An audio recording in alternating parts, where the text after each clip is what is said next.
You know, I was at the gym the other day and I observed something absolutely fascinating. There were two people working out next to each other. The first person was lifting very heavy weights.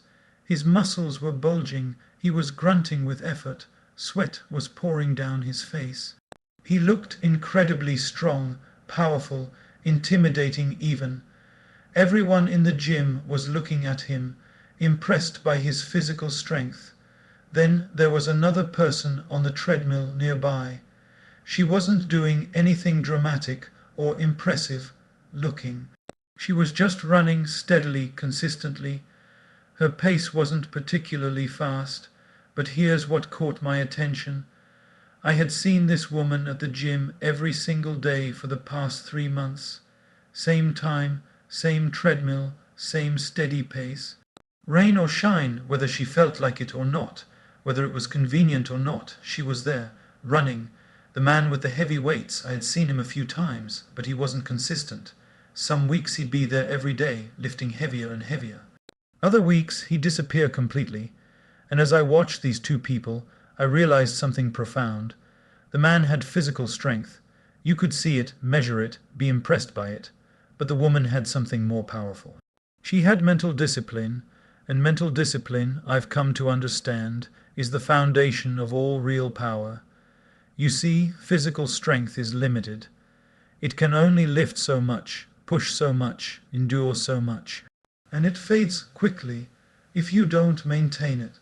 But mental discipline, the ability to show up consistently, to follow through on commitments, to do what needs to be done regardless of how you feel, to control your impulses, to stay focused on your goals. This creates a kind of power that's unlimited. Mental discipline is what allows you to keep going when your body wants to quit. Mental discipline is what enables you to resist temptations that derail others. Mental discipline is what helps you maintain consistency when motivation fades.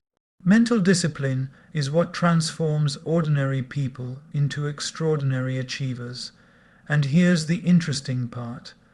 In our world today, we worship physical strength, financial power, social status, external achievement. We're impressed by muscles, by wealth, by fame, by visible success. But we largely ignore mental discipline. We don't celebrate it. We don't prioritize it. We don't teach it. And as a result, we have a generation of people who are externally focused but internally weak. People with big ambitions but no discipline to achieve them.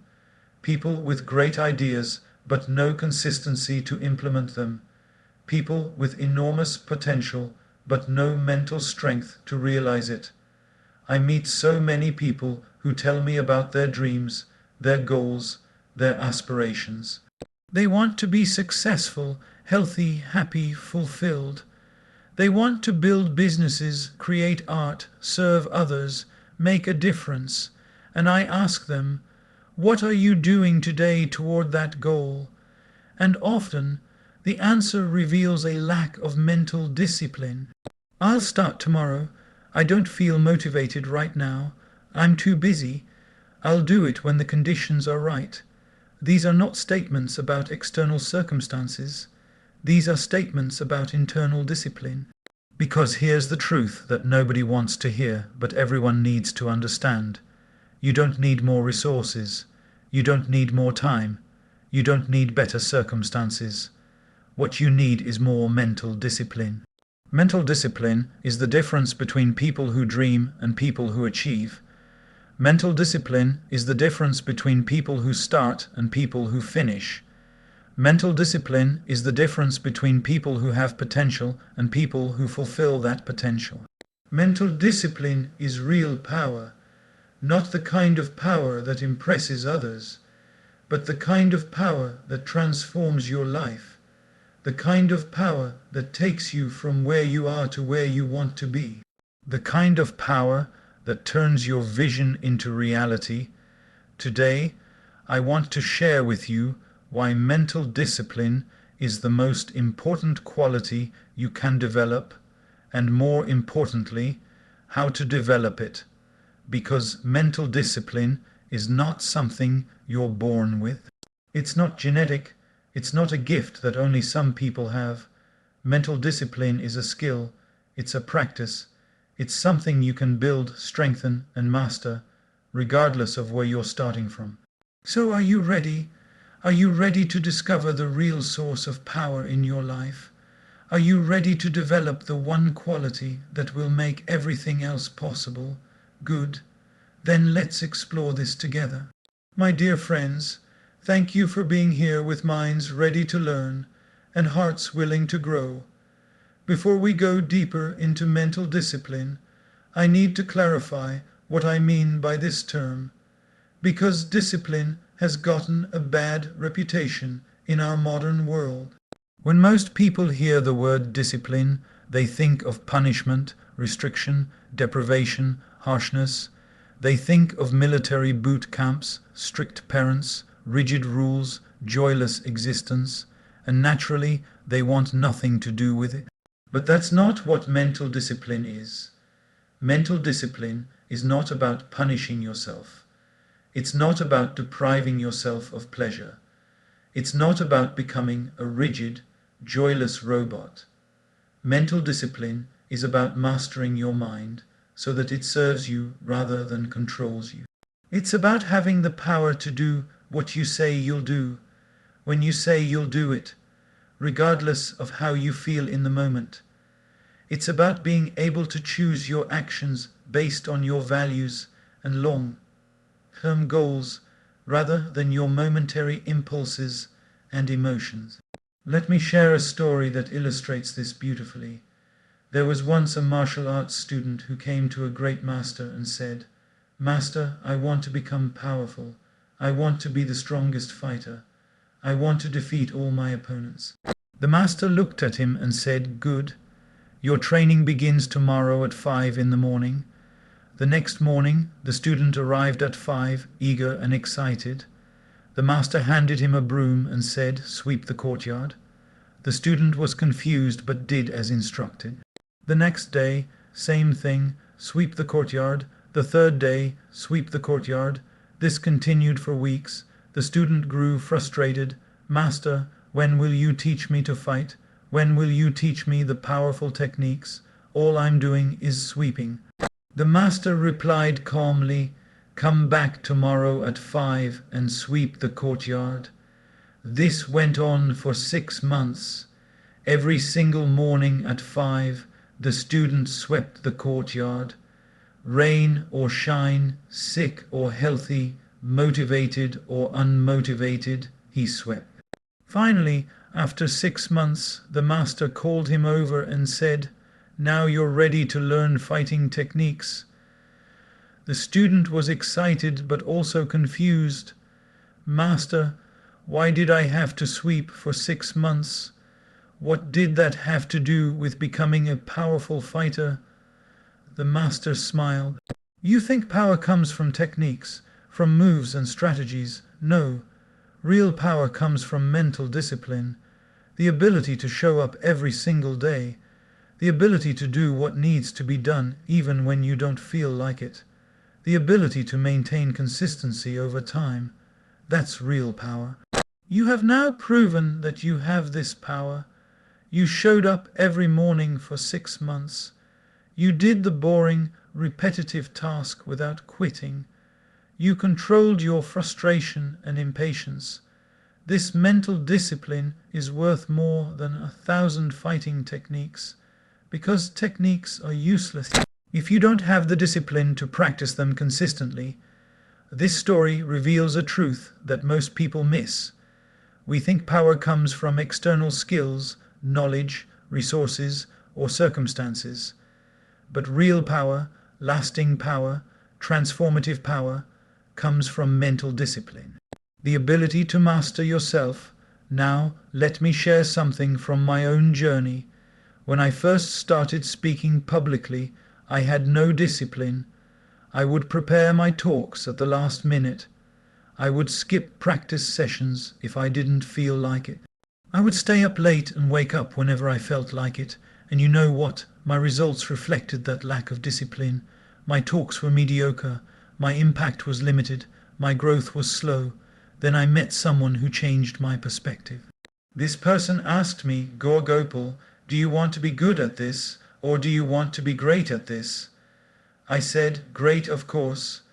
They replied, then you need mental discipline, not talent, not charisma, not luck, discipline. So I started implementing discipline. I created a schedule and stuck to it. I practiced every single day, whether I felt inspired or not. I maintained healthy routines even when it was inconvenient. I did the work even when nobody was watching. And slowly, steadily, everything changed. My talks improved dramatically. My impact expanded. My growth accelerated, not because I became more talented, but because I became more disciplined. And I've seen this pattern repeated in every successful person I've ever met.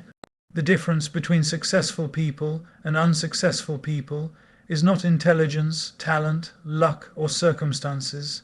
It's mental discipline, the ability to do what needs to be done when it needs to be done, whether you feel like it or not. Now let's talk about the real problem. Why is mental discipline so rare? Why do so many people lack this fundamental source of power? What prevents us from developing the discipline that would transform our lives? The first major problem is that we've been conditioned to prioritize feelings over commitments. We live in a culture that says, follow your feelings, do what feels good. If it doesn't feel right, don't do it. Listen to your emotions, honor your mood. And while there's some wisdom in being aware of your feelings, we've taken it too far. We've made feelings the ultimate authority in our lives. We only do things when we feel like it. We only exercise when we feel motivated. We only work when we feel inspired. We only practice when we feel enthusiastic. But here's the problem. Feelings are temporary and unreliable. Some days you feel motivated, some days you don't. Some days you feel energetic, some days you don't. Some days you feel confident, some days you don't. If you only take action when you feel like it, you'll be inconsistent, you'll be unpredictable, you'll be weak. Mental discipline is about doing what you committed to do regardless of how you feel. And our culture hasn't taught us this. Instead, it's taught us that if something doesn't feel good, we should quit. If we're not enjoying it, we should stop. If it's uncomfortable, we should avoid it. This conditioning is destroying our mental discipline.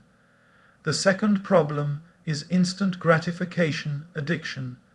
We live in a world designed for instant results, instant food delivery, instant entertainment, instant communication, instant information.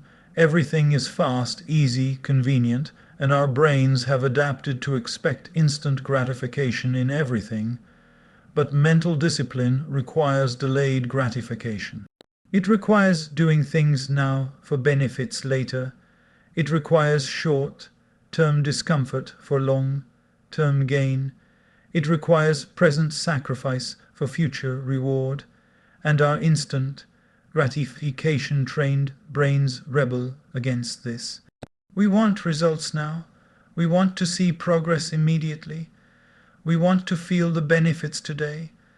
When we start exercising and don't see results after a week, we quit.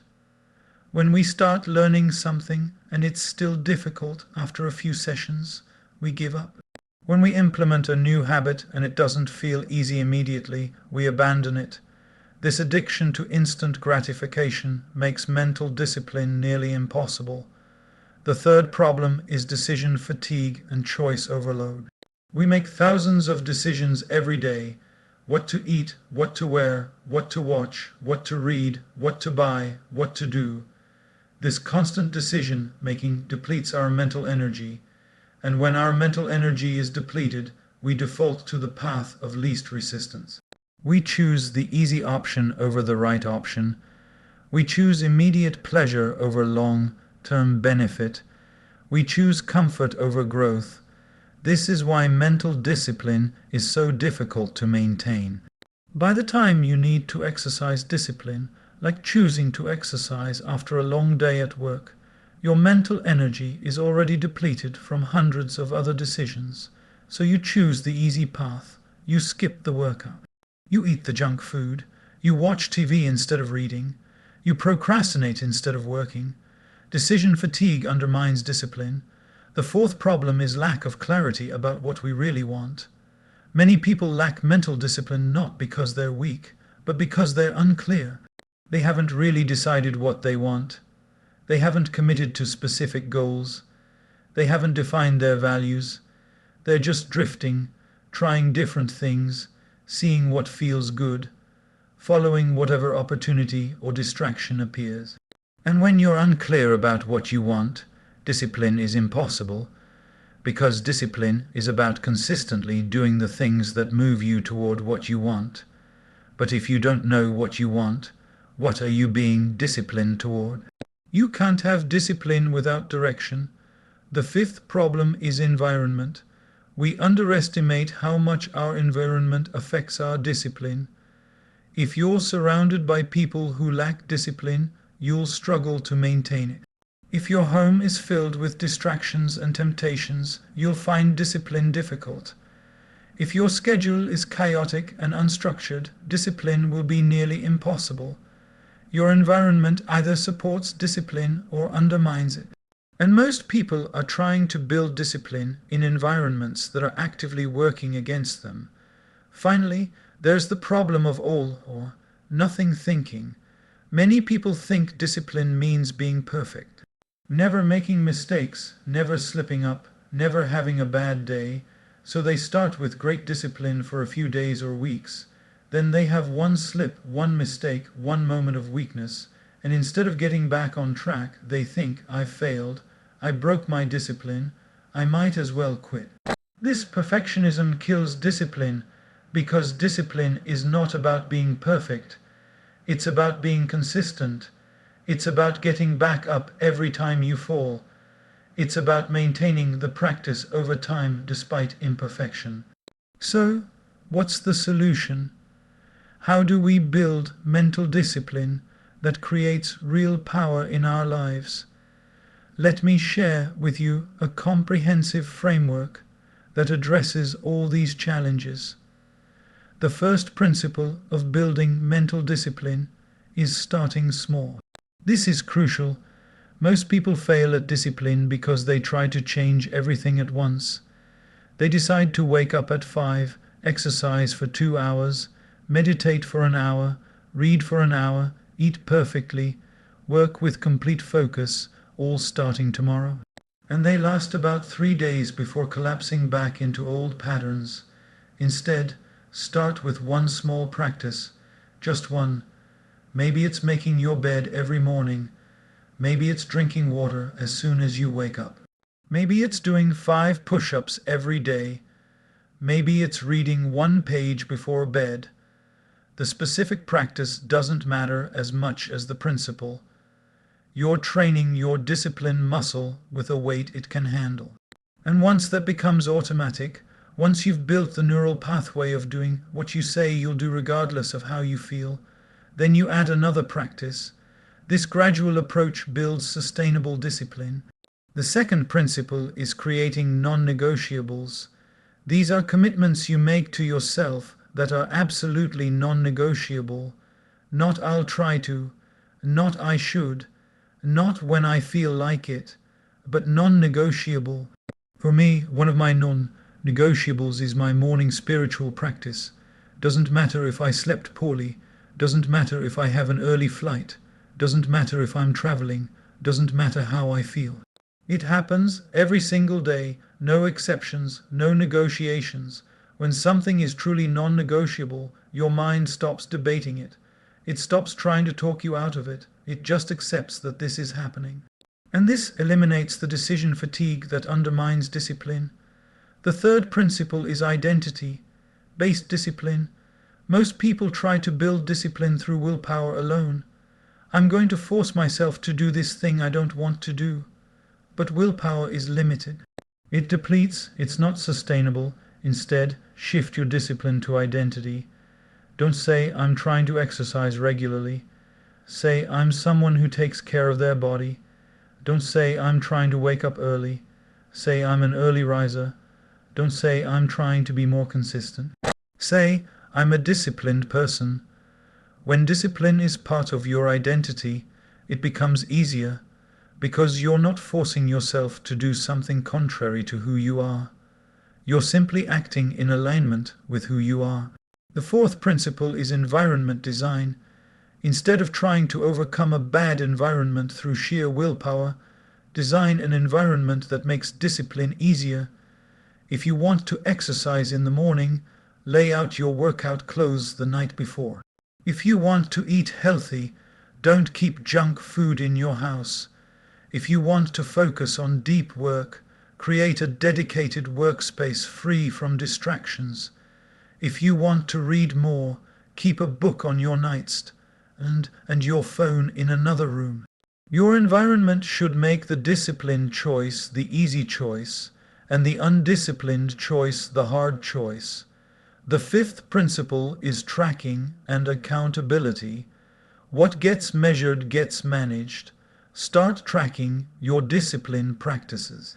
Use a simple habit tracker, a calendar where you mark off each day you complete your practice, or a journal where you record your consistency.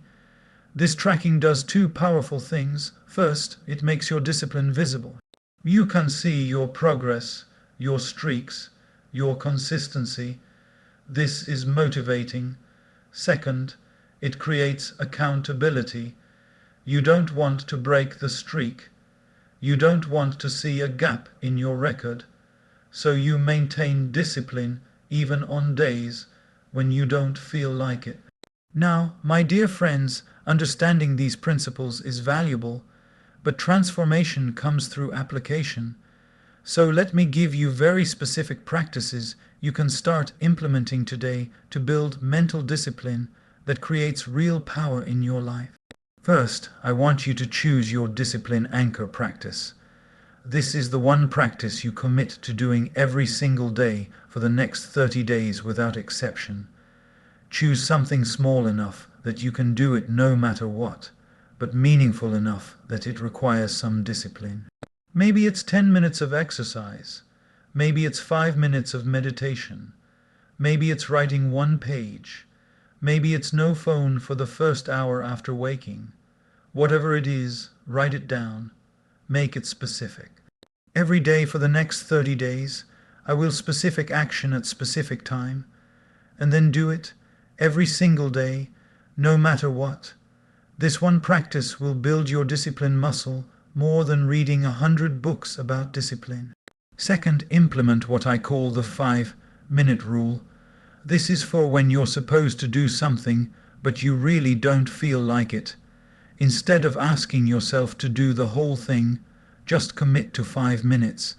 I don't want to exercise, but I'll just do 5 minutes. I don't want to work on my project, but I'll just do 5 minutes.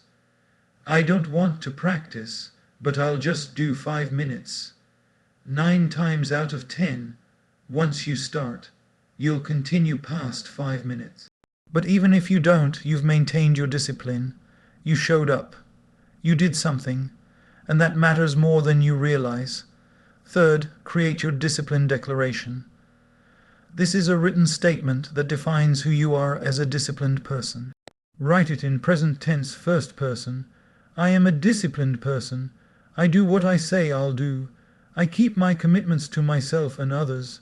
I don't let my feelings dictate my actions. I show up consistently. I finish what I start. I am reliable, consistent, and strong. Read this declaration every morning when you wake up and every evening before bed.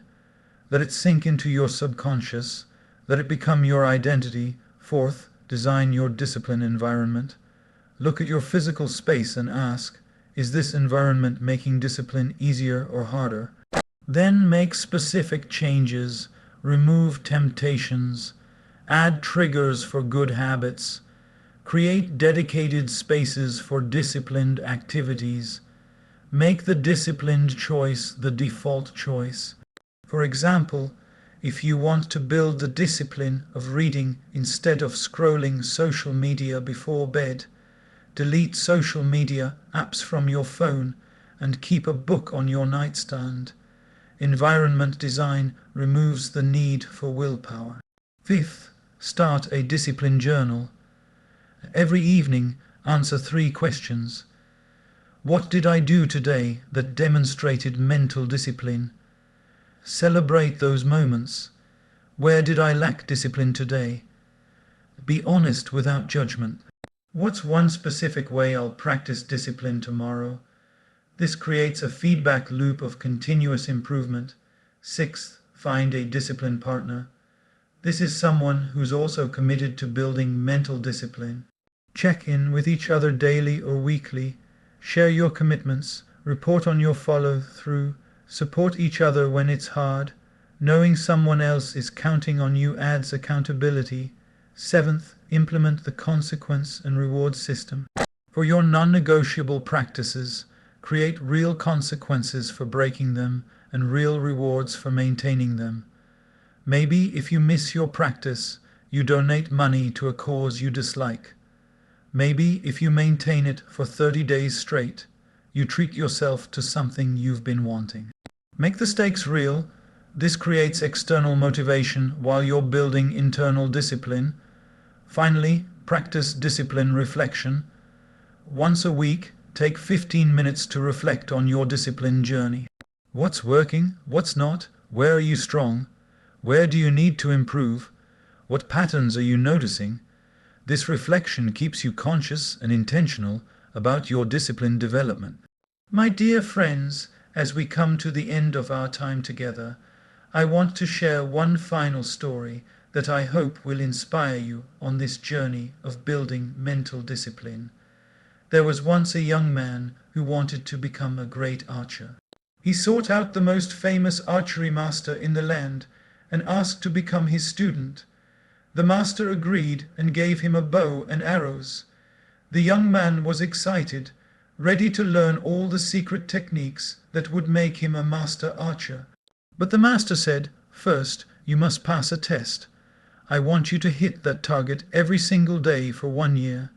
Not when you feel like it, not when you're inspired, not when conditions are perfect. Every single day." The young man thought this would be easy. After all, he just needed to hit a target. How hard could that be? The first week was exciting. He hit the target every day and felt proud. The second week was routine. He still did it, but the novelty had worn off. By the third week, it started feeling like a chore. Some days it rained and he didn't want to go outside. Some days he was tired. Some days he was busy with other things. Some days he simply didn't feel like it. But he had made a commitment, so he did it anyway, rain or shine, motivated or not, convenient or not, every single day for 1 year. Some days he hit the target perfectly. Some days he barely hit it. Some days he missed completely, but still practiced. After 1 year, he returned to the master. "I've completed the task. I hit the target every day for a year. Now, will you teach me the secret techniques?" The master smiled and said, "I just did. You think the test was about hitting the target? No. The test was about mental discipline, the ability to show up every single day, the ability to follow through on your commitment regardless of circumstances or feelings, the ability to be consistent over time. This mental discipline you've developed is more powerful than any technique I could teach you, because techniques are useless without the discipline to practice them. Knowledge is worthless without the discipline to apply it. Talent means nothing without the discipline to develop it. You are now a master archer, not because of your technique, but because of your discipline, and this discipline will serve you not just in archery, but in every area of your life. My friends, this is the truth I want you to carry with you. Mental discipline is not about being perfect. It's not about never struggling. It's not about finding it easy. Mental discipline is about showing up. It's about doing what you said you'd do. It's about maintaining consistency even when it's hard. It's about choosing your commitments over your feelings And this discipline, this power, is available to everyone. You don't need to be born with it. You don't need special circumstances. You don't need perfect conditions.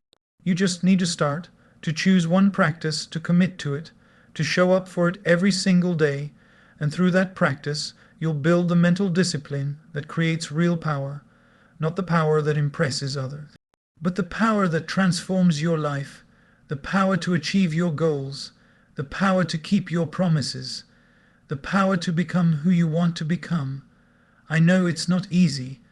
I know there will be days when you want to quit. Days when you don't feel motivated. Days when your discipline wavers, and that's okay. That's part of the journey. What matters is not that you never struggle. What matters is that you keep going, that you get back up every time you fall, that you maintain the practice over time despite imperfection, because every time you choose discipline over impulse, you're building power. Every time you do what you committed to do despite not feeling like it, you're strengthening your discipline muscle. Every time you show up consistently, you're creating transformation. So I want to thank you from the bottom of my heart for being here, for being willing to explore this crucial topic, for being open to developing the mental discipline that will unlock your potential. Remember the woman on the treadmill, steady, consistent, disciplined. That's real power. Remember the martial arts student sweeping the courtyard every morning for 6 months. That's real power. Remember the archer hitting the target every single day for a year. That's real power. Go forward with commitment. Go forward with consistency. Go forward with the understanding that mental discipline is not a punishment but a superpower. It's not restriction but freedom. It's not harshness but love for yourself and your future. Build your discipline and you build your power. Master your mind and you master your life. Thank you, and may you discover the incredible transformation that comes from mental discipline.